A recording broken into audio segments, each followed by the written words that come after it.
ஆண்டவரும் இரட்சகருமாகிய இயேசு கிறிஸ்துவின் நாமத்தினாலே உங்களுக்கு என் அன்பின் வாழ்த்துக்கள். நமது சேனலை முதல் முறை பார்ப்பவர்கள் சப்ஸ்கிரைப் பண்ணி சப்போர்ட் பண்ணுங்க. இந்த நாளிலும் நாம் ஏசாயா 4ஆம் அதிகாரத்தின் கேள்வி பதில்கள் தான் பார்க்க போகிறோம். வாங்க வீடியோக்குள்ளே போகலாம். நாங்கள் எங்கள் சொந்த ஆகாரத்தை புசித்து எங்கள் சொந்த வஸ்திரத்தை உடுப்போம் என்று யார் சொல்வார்கள்? 7 ஸ்திரீகள். எத்தனை ஸ்திரீகள் ஒரே புருஷனை பிடித்து கொள்வார்கள் என்று சொல்லப்படுகிறது? 7 ஸ்திரீகள். இஸ்ரவேலில் தப்பினவர்களுக்கு எது சிறப்பும் அலங்காரமும் மகிமையுமாயிருக்கும்?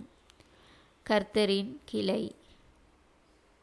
இஸ்ரவேலில் தப்பினவர்களுக்கு எது சிறப்பும் அலங்காரமாயிருக்கும்?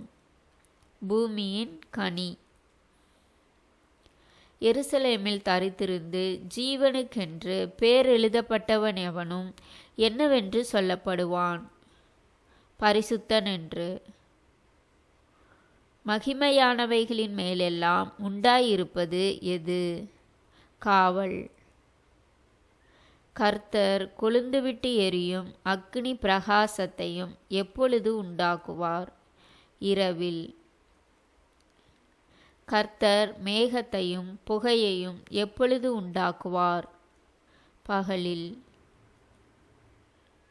பகலிலே வெயிலுக்கு நிழலாகவும் பெருங்காற்றுக்கும் மழைக்கும் அடைக்கலமாகவும் மறைவிடமாகவும் எது உண்டாயிருக்கும்? ஒரு கூடாரம். Thank you for watching.